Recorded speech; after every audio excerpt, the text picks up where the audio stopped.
And for some insights, I'm joined in the studio by our current affairs commentator, Victor Gao. Pleasure to have you on the program. Now, high on the agenda is fostering financial development and really creating some new sort of growth model. But this meeting, of course, comes at a time when global growth is down and not meeting expectations. So how can leaders really achieve this objective? Definitely. Ever since the international financial crisis, which happened in the second half of 2008, global economy has been very weak, and the economic recovery in many parts of the world is not yet coming out of the woods yet. Europe is very weak at this moment, and Japan is in technical recession. China's growth rate has come down from the highs of the 11%, 12% to currently about 7%. Therefore, I think against this overall background, the international coordination at major international platforms like G20, etc., will be very, very important, because they can really compare notes, learn from each other, and more importantly, become true champions of free trade rather than resorting to protectionism. And I would say that the goals set at this conference is relatively modest. And I think if all the countries stick to the bottom line and really focus on economic recovery, then I think this goal is realistic. And also financial cooperation will be especially important at this juncture.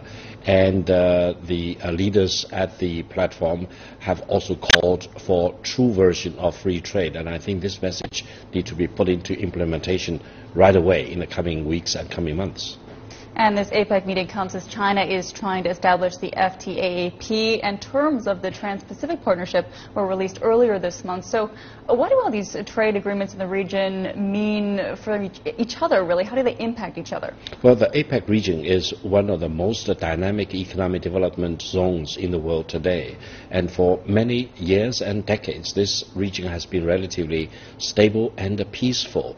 And whatever regional economic cooperation frameworks that people would promote, either TPP or FA, free trade agreement in Asian Pacific region, for example, would all need to promote the true version of free trade rather than protectionism in disguise or mixing ideology and politics with free trade. And therefore, I would say, while TPP has been signed, but it's very apparent that it's excluding many other major economies in this part of the world, the free trade agreement in Asian Pacific region is actually embracing all the member states in this part of the world. And I hope eventually countries in the Asian Pacific region will go in the direction of an all-inclusive free trade agreement and avoid mixing free trade with politics and ideology. That probably will eventually be the litmus test of whether some free trade agreement or other blocs will succeed or not in the longer term. Well, Mr. Gao, thank you very much for your insight and analysis on the matter. Much appreciated.